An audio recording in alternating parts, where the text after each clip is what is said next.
ones, it is Steph. Welcome back to my home. I want to talk to you about trans things today. A while ago, I said in another video that I felt that talking about my trans experience sometimes was like opening a wound over and over again, and it kind of forced me to stay in one place. That did not mean that I would never talk about it again. It just meant I would be careful and selective about how I talked about it. So today I want to talk to you about this concept of always having to talk about trans stuff. And I'm not talking about YouTube. I'm talking about other things. I recently started doing morning guest spots on CTV here in Toronto. It's a Canadian news channel, and I've been on the CTV's Your Morning a couple of times. The first time I was on the show, I talked about Waardenburg syndrome, and if you guys don't know what that is, it's basically the thing I started with talking about on YouTube. It's the thing that enabled me to have a career on YouTube because I talked about it and it went viral, and it created the ability for me to have a platform. So I owe everything with my success in the beginning to Waardenburg syndrome, and it's something that I've lived with.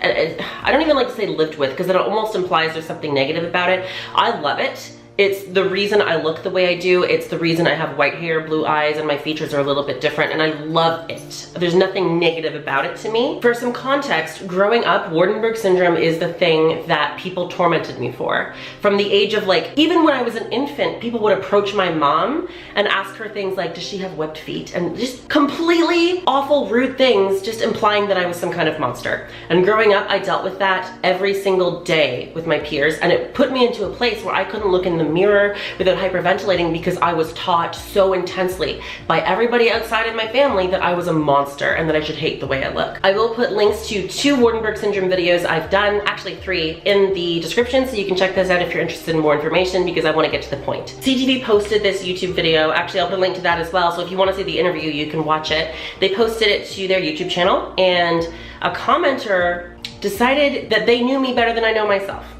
And I want to just deconstruct the concept that they brought forth and explain why it's a problem. This commenter basically said that I was selfish for not talking about being trans in this interview, and that I was basically abandoning my community, and that I should always talk about it because it's important representation for LGBT people on TV.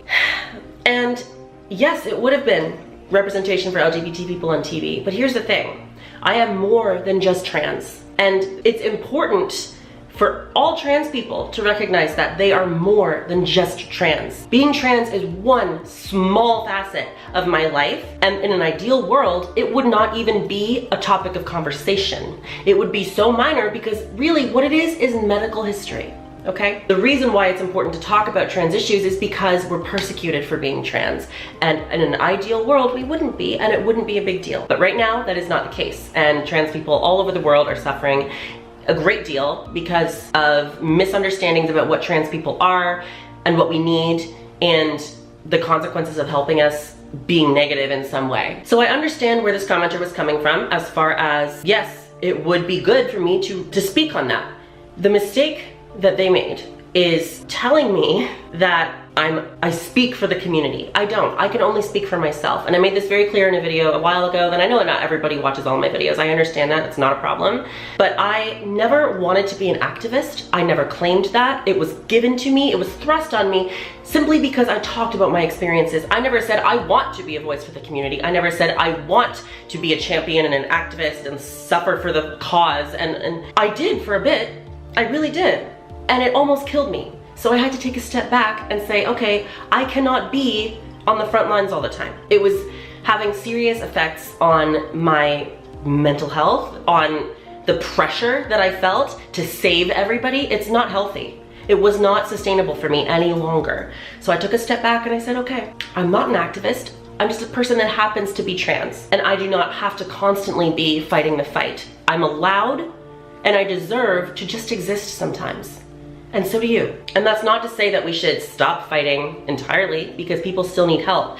But if you are in a position where you are seriously not okay because you're constantly expected to scream and kick and fight, it's okay to take a small break and to say, I need to take care of myself, okay? This person then went on to assume a great deal about my childhood and upbringing, saying basically that my life was miserable because I was trans as a child and not because I had Waardenburg syndrome. And the reality is I didn't know I was trans until I was 19 years old. And while I did present in more feminine ways after puberty, which caused me grief, I still thought I was a gay man and people were tormenting me for being gay. Even though I was trans, yes, I've always been trans, that's the way it works. But it's important to me to let you guys know, and not just for me, but for anybody talking about any issue on a public platform, please do not assume that you know more about their life than they do. I promise you, I understand my history and I know what my experiences are. And it is very hurtful, I'll be honest, to see people speculate about your character just because you want to be a little bit multifaceted. I do not need to or want to constantly be talking about trans issues. I'm in a place where I've taken a break and now I'm excited to talk about trans issues. I'm gonna do like a full transition timeline. I'm gonna talk about my surgeries again. I have things I wanna discuss, but I needed to take a step back and just breathe for a minute. And it's important that all trans people understand you don't always have to be talking about being trans. You can be other things. And that's not saying you shouldn't. I'm not saying it's cringy. Do not misunderstand. I'm not saying it's a problem if you talk about being trans at all. I think it's great if you're willing to be vulnerable and share that aspect of yourself. If you need to just put a cap on it, that's okay too, okay? I am a lot of things other than trans. I happen to be trans, but I am geeky. I love video games. I love fantasy and sci-fi. I have Waardenburg syndrome, which was the first problem I ever dealt with in a social setting. I love drawing. I love design and decorating. I love beauty and makeup. I went to school for that. I'm a certified makeup artist. I don't work as one, but I'm qualified. I love fashion. I love dressing up. I love putting together outfits and vibes. I like directing. There's a lot of things that I am aside from being trans. And I should be allowed to be all of those things. And I will do all of those things, whether people like it or not.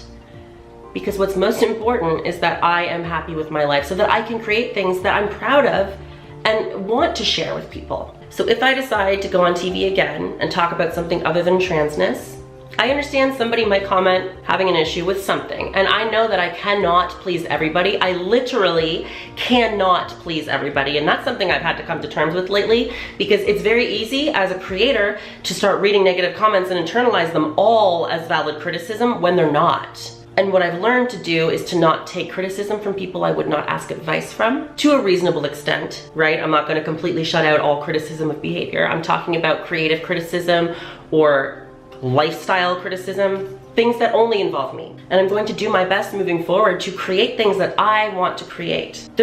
I don't know what musician it was, and this is not a direct quote, but they said something, I think it was John Bellion.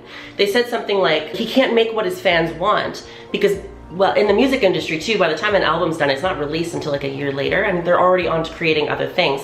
But in YouTube, it's a little bit more real time. And the problem is, it's difficult to not allow those negative comments to direct the way you create.